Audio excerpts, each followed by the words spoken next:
Welcome, Crusader fans, to another edition of the Valpo Coaches Show. Joining me this week, Crusader Volleyball head coach Carin Avery. Carin, thank you for joining me here. Thank you. Very successful early season for you guys. We'll talk a bit about that. An 11-3 record heading into Horizon League play. You guys brought home tournament titles at UCF, and then here at home with the big win over Iowa to claim the Popcorn Classic title. Just talk a little bit about the first few weeks of the season. What went well for you guys that you were able to win 11 of the 14 matches, and then also kind of what did you learn about the team during that time frame? It was a really successful preseason. If you would have asked me before we started that we would be 11-3 right now, I would be really happy with that. We played some really quality opponents this year, a couple of great MAC teams, a couple of Big Ten teams, Central Florida, Memphis. We played a really good schedule, so I'm extremely happy to be through our preseason being 11-3. I think what we learned the most in preseason is how diverse we are this year. I think our last season, people would say, we relied too much on a couple players and we didn't really have anybody else to put the ball away, or we struggled in little certain areas. And I think we've taken care of that problem over the spring. And as you know, if you look at our stats, we are a super diverse team this year, and that really helped us truly win all the games we did this preseason. When you talk about being diverse, you look at, and one thing, the stats you said, 5 different players between 100 and 125 kills at this point in the year. That's just kind of amazing to have everyone grouped together that closely. And then you also look at the all-tournament team honors from the first 4 weeks of the season. You had 7 different players earn at least one all-tournament team honor. The 2 tournaments you won, you had 3 different players in each. What's it like as a coach to be able to coach a squad where the other team can't key on one person, running an offense, your setters know the other team can't key on one attacker. How does that help you be successful?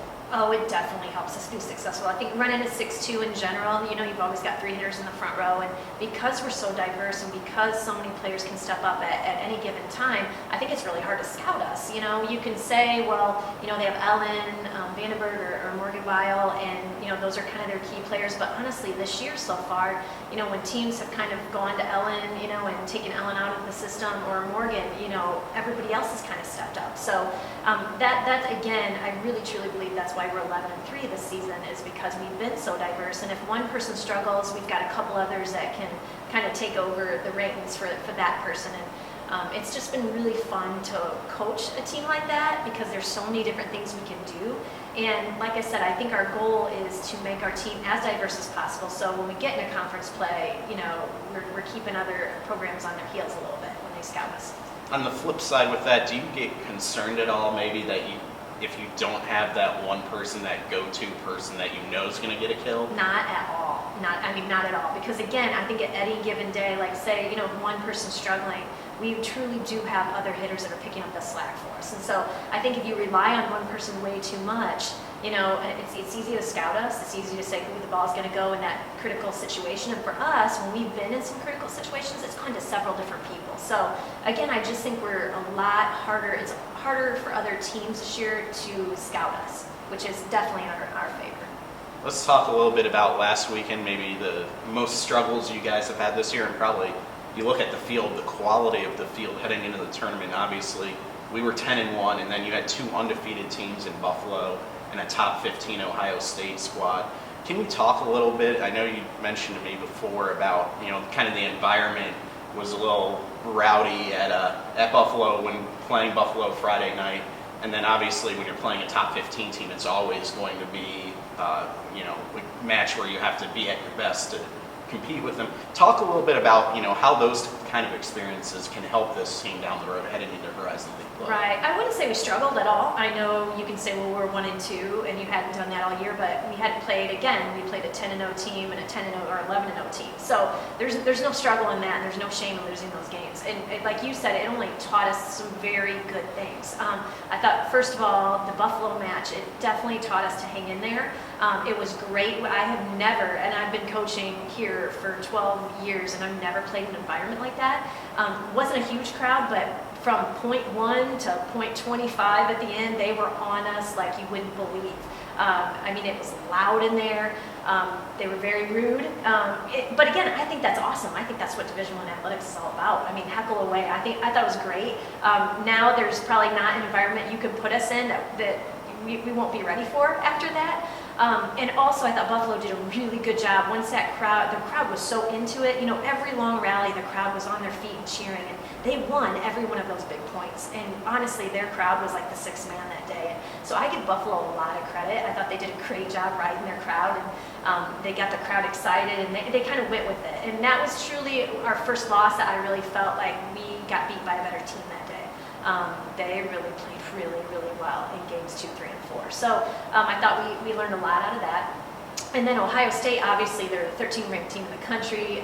You know, they're 11-0. They're really, really good. I think what we learned in that match is that when you play somebody really that is in the top 15, top 20, you've got to make every point count.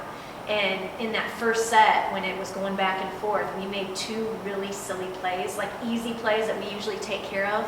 We didn't.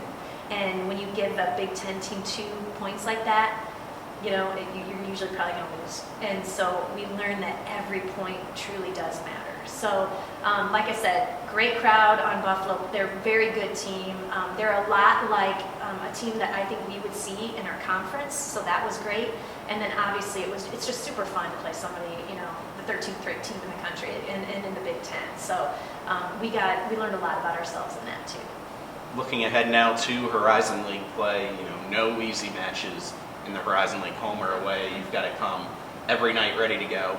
Obviously, back before the season started, preseason poll picked us number 1, just ahead of Cleveland State and Milwaukee. You look at the standings right now, what teams have done in the early season. Cleveland State's having another really good year. They are defending tournament champions, but we have the best record in non-league play as well. Do you think there's going to be any kind of target on our back from any of the other teams in the league? Not at all. And this is why I say that. Maybe I'm silly to think that, but if you look at the Horizon League this year, every team in our league has beat somebody pretty amazing. You know, I mean, every team has beat some really good competition. So every school you look at, you're like, wow, they just beat Auburn, or they just beat so-and-so. And all of our teams are doing so well in these preseason tournaments that I think everybody is a little nervous to play everybody, honestly. And I don't think there's a target just specifically on us, even though we did have the best record. I think everybody, like you said, there's a lot of parity in our conference, and everybody's got to be ready for everybody at any given weekend. So I honestly don't feel like there's a big target on our back. Horizon League play starting for the Crusaders this weekend at UIC Saturday afternoon at 2 p.m.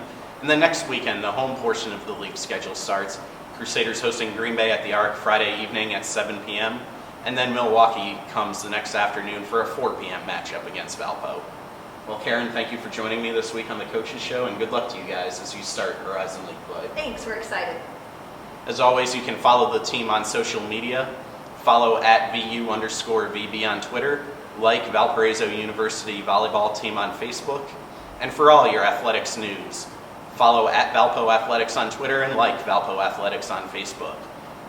Next week on the Coaches Show, we'll welcome Crusader men's soccer head coach Mike Avery.